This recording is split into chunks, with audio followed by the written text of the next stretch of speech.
Hello and welcome to the Minds on the Frontline Podcast, brought to you by the Frontline Strong Together 5 Program. FST5 provides streamlined access to behavioral and mental health services, as well as crisis resources for Michigan's Frontline 5 workers and their families. This includes all professional, part-time, and volunteer firefighters, EMS, law enforcement, corrections officers, and 911 dispatchers in Michigan and their immediate family members. FST5 was collaboratively created by first responders and mental health experts to provide 24/7 live support, effective resources, and cutting-edge services to prevent and alleviate PTSD, anxiety, depression, and other frontline work-related mental and behavioral health challenges. Need help now? If you are a frontline worker in Michigan or an immediate family member experiencing any crisis, work-related, substance abuse, depression, relationships, financial, or any other, reach out by calling 1-833-34-STRONG or go to FST5.org for more information.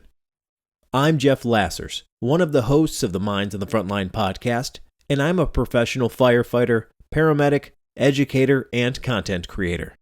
Today, my co-host is Mike Waringa, a retired law enforcement officer and co-founder of To the Rescue. Mike Waringa is sitting in for Mike Mattern, our usual co-host, who will return in future episodes. At the time of this recording, on November 22nd, 2024, Michigan had tragically lost 4 frontline workers to suicide in just a few weeks. Heartbreakingly, since then, another first responder has passed away after completing suicide. These devastating events underscore the critical need to address mental and behavioral health within our frontline community. Over the next 2 episodes, we aim to provide both education and support to address these challenges. In this episode, we begin by focusing on understanding grief and laying the foundation for healing. We want to emphasize that the FST5 program is here to help during these difficult times. If you are a frontline worker in Michigan or an immediate family member experiencing any crisis, please reach out by calling 1-833-34-STRONG or visit FST5.org for more information. Today we welcome Dr. Ali Amirsadri, a respected psychiatrist and mental health advocate who has dedicated over 20 years of his career to emergency psychiatry in the ER assessing and treating suicidal patients. Known affectionately as Dr. A, he currently is a professor and associate chair for clinical services for the Department of Psychiatry at Wayne State University and for the Wayne Health Department of Psychiatry. As the director of the FST5 program, Dr. A has been instrumental in developing strategies to address the unique stressors and trauma faced by Michigan's frontline workers. His work focuses on preventing and treating PTSD, anxiety, depression, as well as alcohol-related and other substance abuse disorder issues within this community. Dr. A's extensive experience in both emergency and general psychiatry enables him to provide a profound understanding of the psychological and physiological impacts of grief and loss. During this episode, Dr. A draws on his extensive knowledge to provide invaluable insights into the clinical aspects of grief, offering practical tools and strategies to help individuals and communities navigate the complexities of loss and healing. We explore the clinical aspects of grief, including the distinctions between grief and mourning, the psychological and physiological impacts of loss, and how grief can serve as a mechanism for growth. Dr. A provides valuable insights into supporting grieving individuals and children while addressing the unique challenges faced by first responders coping with loss. As always, we aim to provide a meaningful conversation that informs, educates, and inspires those on the front lines and their families. Please check us out on YouTube, Instagram, and Facebook, and make sure to like and subscribe to all Minds on the Frontline podcast social media channels. Thank you, and enjoy the show. Good morning, gentlemen. Good morning. Good morning. I really like seeing you guys, but unfortunately we're here for not the most positive of reasons. But before we get into all that, Dr. A, why don't you tell everybody, remind them who you are, what you do, and where you do it? Yes, my name is Ali Amirsadri. I'm a professor of psychiatry at Wayne State University for the Department of Psychiatry. And also, I'm the medical director and PI for the Frontline Strong Together program. And I'm honored to be here and invited to talk about what we are going to talk about, which is the impact of grief in these very hard days for us.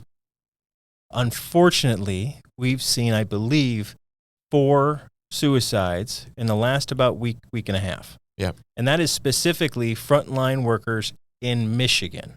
Yes. That's not a national number. That's not a general public number. And this is an alarming thing that I believe has kept you up at night. Yes, it did keep me up at night for at least 2-3 nights. And I was just struggling with it. Reviewing data shows that in a year, we used to have 3 at the most by 2022 or so. And then all of a sudden, this year we have 4 suicides. When I say 2 or 3, it was just focusing on the firefighter. And that was very shocking for me to see this trend, which last year we had 7 for the entire year. This year so far we have had 7. And we just need to do something to prevent these incidents, which impact not only first responders, but also communities. I feel an obligation to do as much as possible to improve the mental health and particularly well-being of our first responders. I appreciate that very much. And I think the objective reason we're here today is to kind of convey those emotions that we feel in the form of grief and mourning in a more objective clinical way to understand it. Would you say, Mike? Mm-hmm. Yeah, absolutely. Let's start with, what is the difference between grief? You've been doing this for quite a while, and you're not just feeling bad for the sake of feeling bad. Yeah. You see this from a very clinical way. So let's walk into those 2 things, grief and mourning, compare and contrast. I think I would like to share something with you and then discuss it. And I was talking with Mike before we started. I was about 10 years old when I lost my grandfather. He was very dear to me. He was the dearest person for me at the time. So he had a heart attack, and I was with him the night that he died. And after everything was kind of settled by the adults, no one was in that room. I went to that room, and I started yelling at him. Why did you do this to us? Why this happened? Why? And many whys, and just yelling, angry. And then started crying. And then as I was leaving, he was a smoker. I picked up 2 or 3 of his cigarette butts and put it in my pocket. And I had them for months and months. So this is how the process started for me.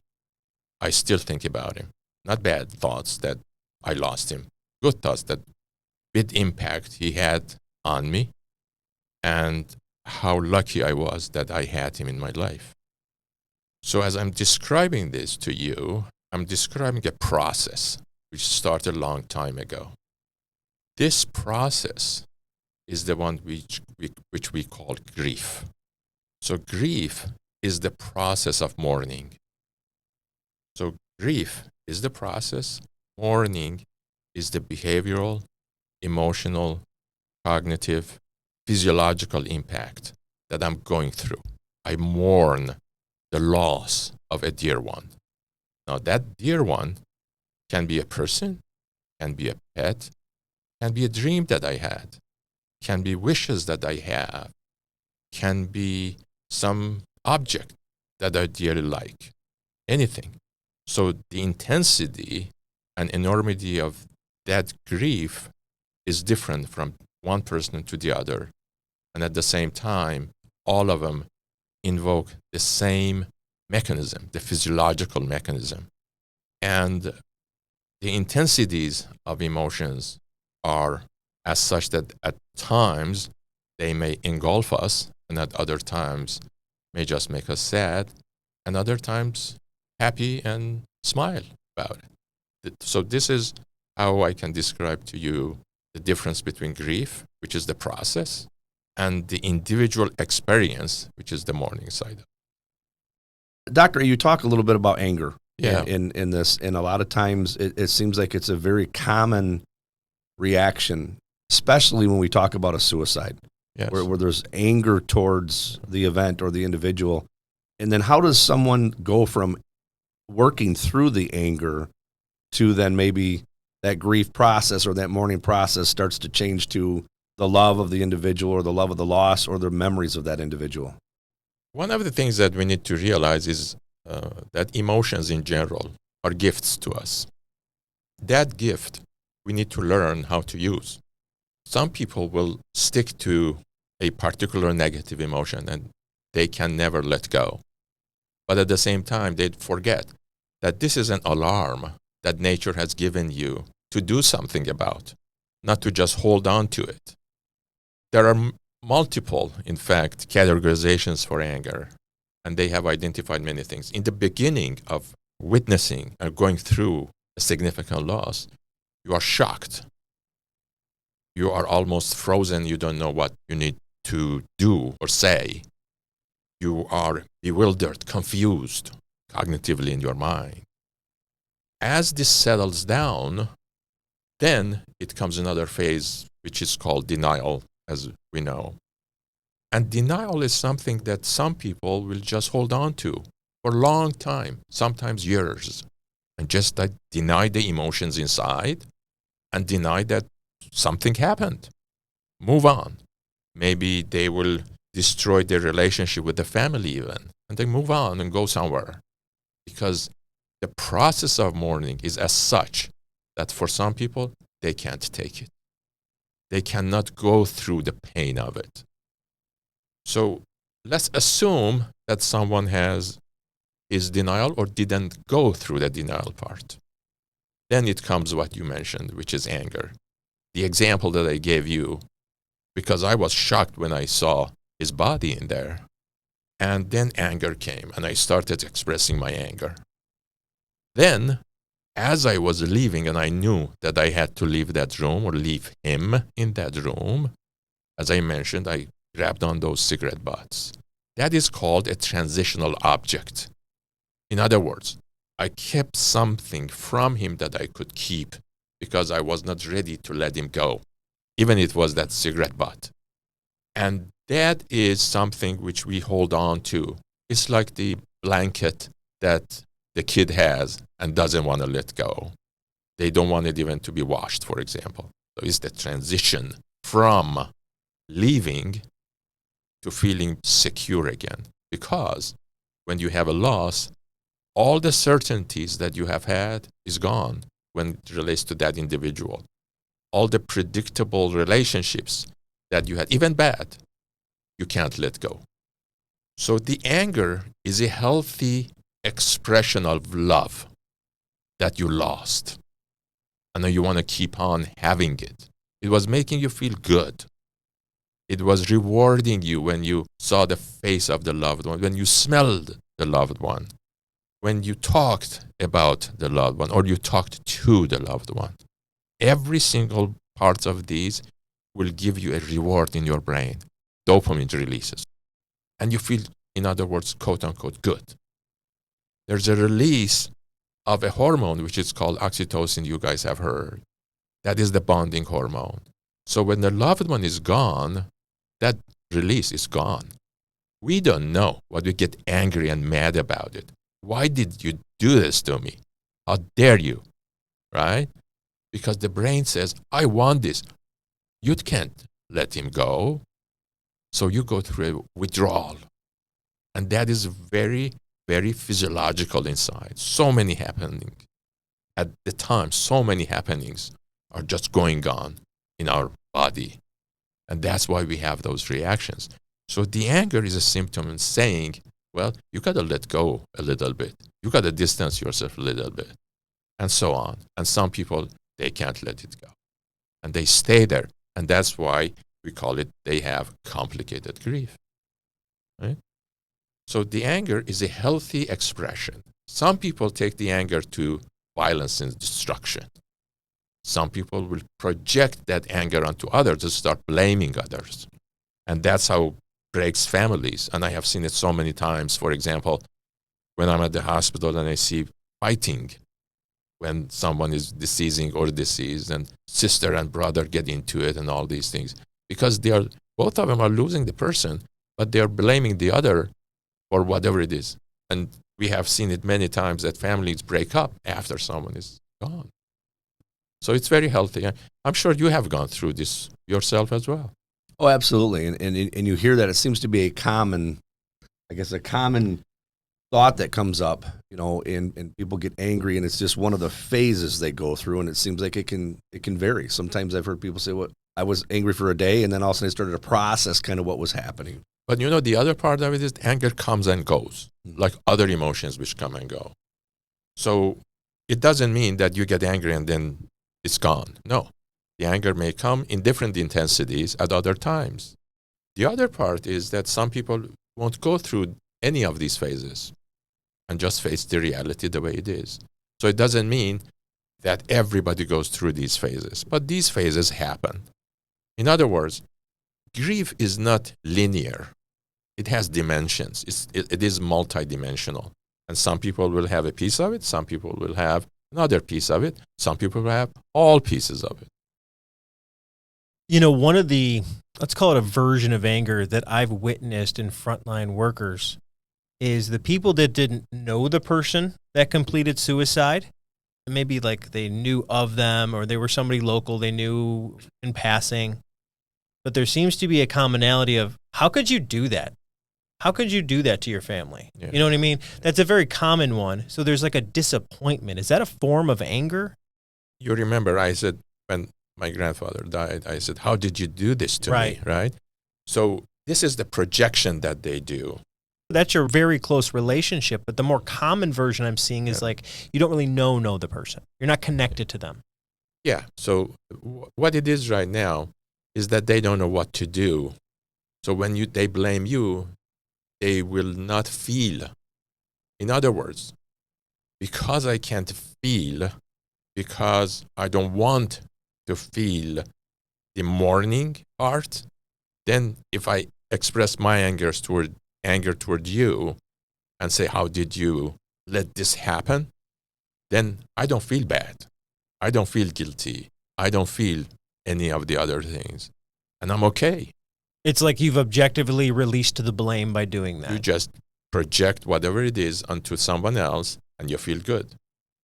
So it's a self-preservation mechanism. It is a primitive self-preservation mechanism, yes. Yeah, because you got to get through the rest of your day. You hear this news that somebody in my industry locally has completed suicide, and I can either, I guess, my brain has options to think about that, feel bad about it, and be like, how could you do that? And just move along with my day.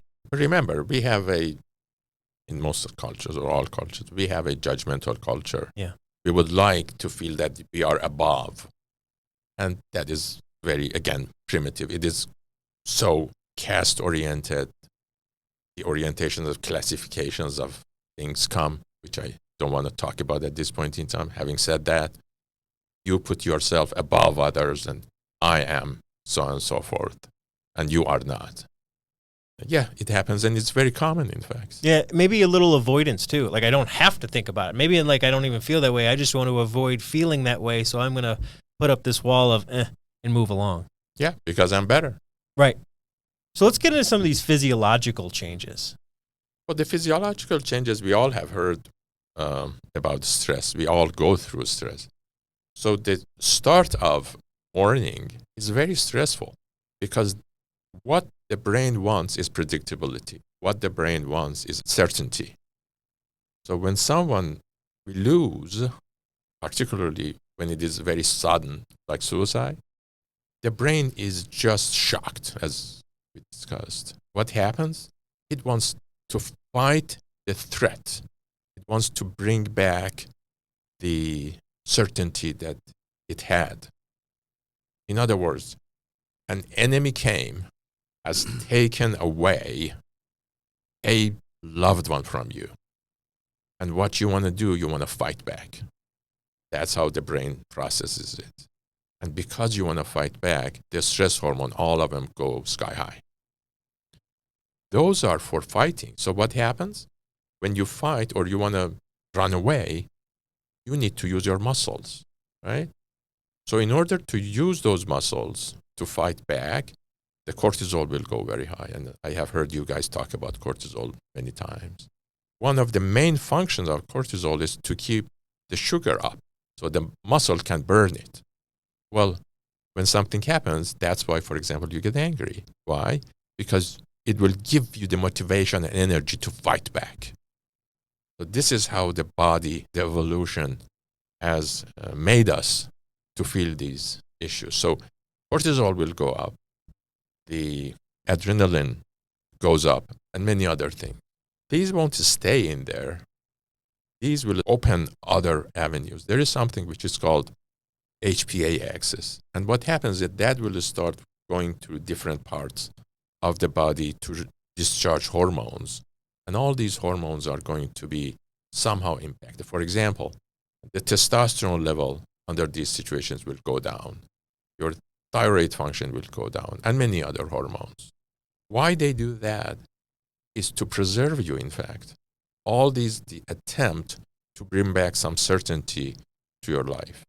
You are uncertain what's going to happen. For example, this person was your breadwinner for the family. This person was the person that you relied on all your life. This person was something that you spent good times with. It's all taken away from you. And that's how these hormones will go up. The oxytocin that I mentioned to you, that will go down because you don't have time to bond with someone. You want to fight with someone now. And that's the part that the body will start releasing all the fighting hormones. And what it will do, it will start draining you. And that's why when loss comes, you are confused, you are tired, you get depleted, and you get depressed. And then the body will get back some of the forces that it needed to, and again the cycle starts. So it's a roller coaster for you all the time, up and down, up and down. Anger, depression, crying, and all that. In fact, one of the functions of crying is to calm you down.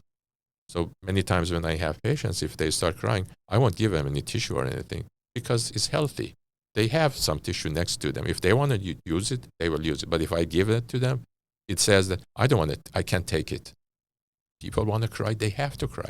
People want to yell, they have to yell. It doesn't mean yell at someone else, but you want to yell. Yeah, to clarify that, and is not to let the anger manifest in a violence or destructive way, whether it's physical or mental or emotional, right? If you accumulate all that, it's not going to go anywhere. It's going to stay with you, and it will come out at the time it is very inappropriate. It will come out at the time that it is displayed to someone else. It's going to come out in a way that is going to destroy you on the inside. So you have to let go. You have to process it.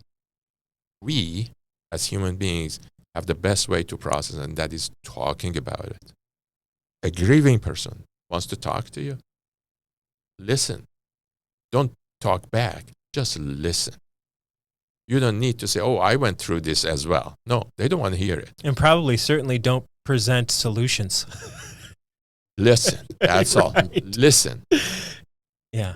Is it common with that kind of an explanation that you can go through different states and different levels and different stages of this process? We go through these stages. They're all healthy to move from or go back to. But everybody is not going to go through all the stages.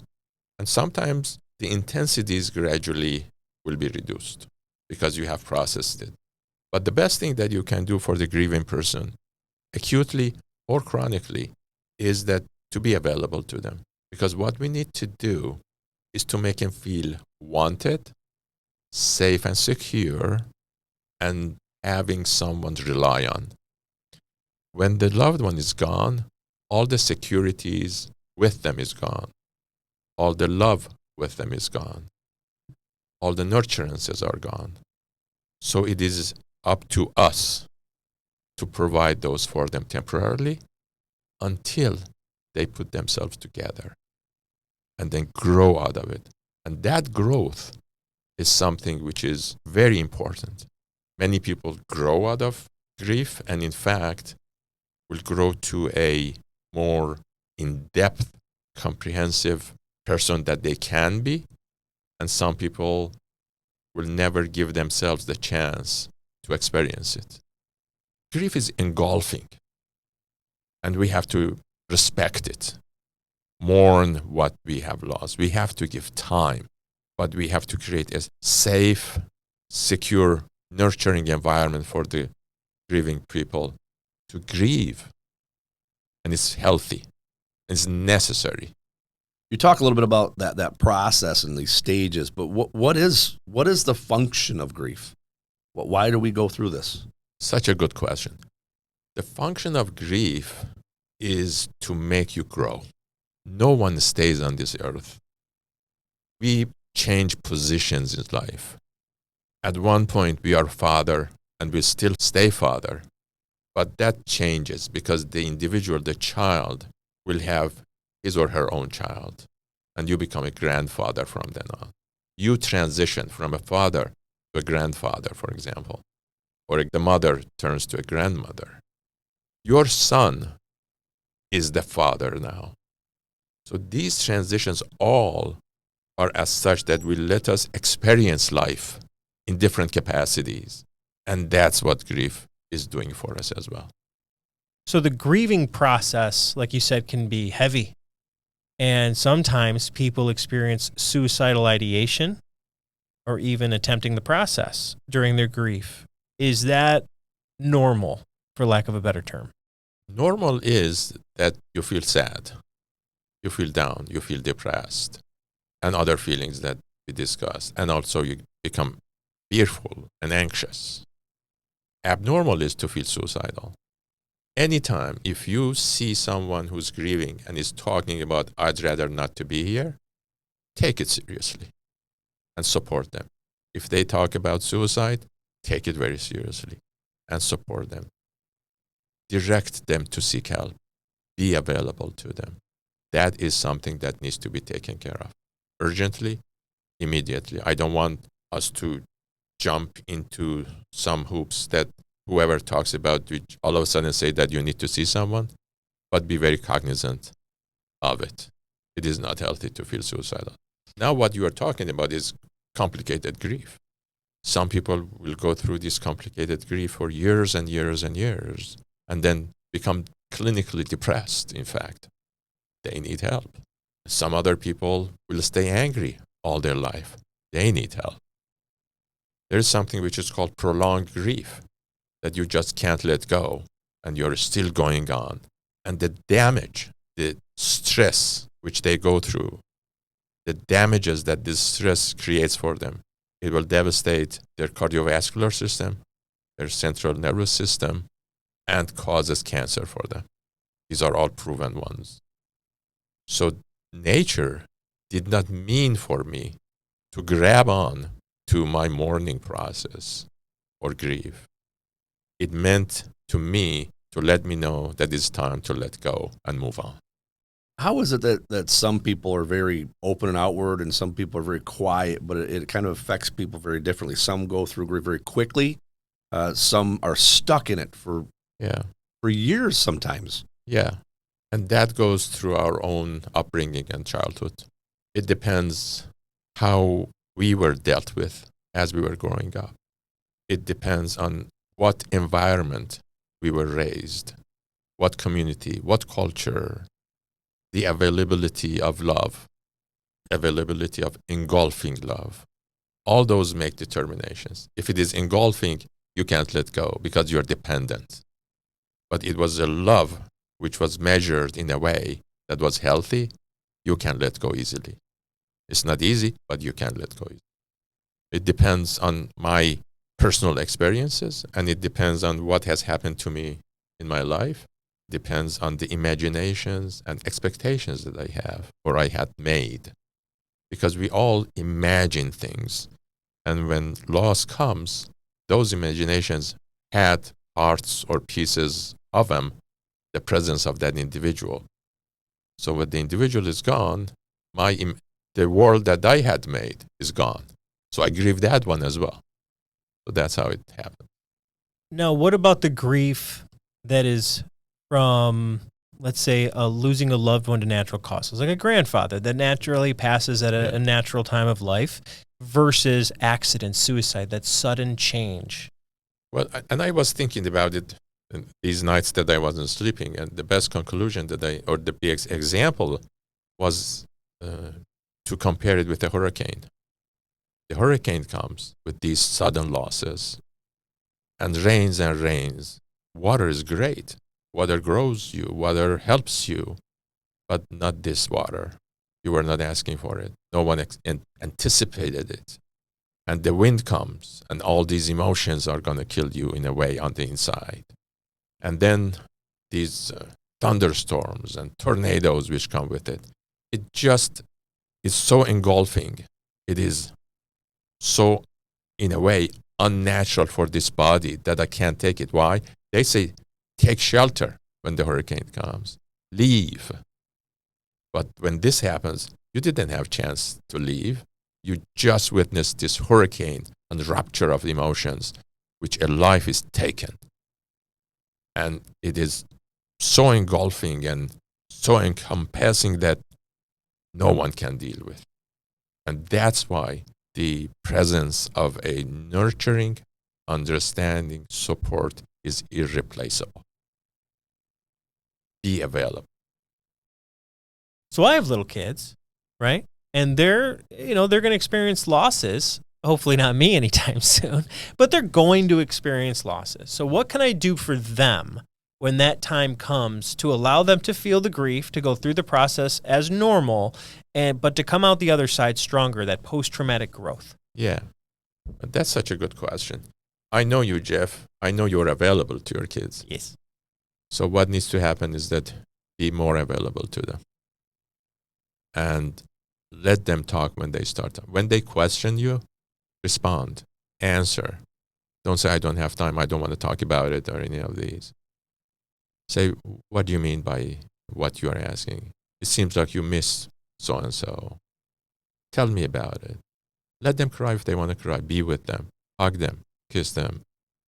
Let them regress a little bit at the time. It's okay. And spend time. You don't know how important the sense of safety and security is. When you put your hand on their shoulder, that is oxytocin release. They feel good. They feel calm. Oxytocin is not only the bonding and love hormone, it is a relaxing hormone. In fact, there's a part of the brain which is called amygdala, you guys have heard it, which is the fear center of the brain. When you release oxytocin, it will reduce the function of amygdala for you. So it will calm you down naturally. And that's how they will grow. They see that loss is not such a bad thing that they thought. Right. It is, which brings love with it as well. So to kind of make it a little clinical, and I love the way you put that, it's very emotional, but the clinical aspect, that amygdala is what's going to basically kick off the fight or flight and the cascade of bad things that it's going to make me feel. Yeah. So out of all the things that I love doing for my kids, I love knowing that it's also having this medication effect almost in a positive way, right? Well, it is a medication effect. Nature has given you a lot of medications. Yeah. Because as you know, the amygdala in the brain is a station which alerts you and alarms you. It has many functions, but this is the center which ignites the fight and flight reaction, which goes to that HPA axis that I mentioned to you and makes you ready. So when you have the release of oxytocin, it's not only that oxytocin will reduce the function of amygdala, it is that when the function of amygdala is more controlled and reduced, then you think better and more clearly. Then the stress hormones will go down. So what you're doing is to create a safety environment which brain craves for. Our brain hates uncertainty.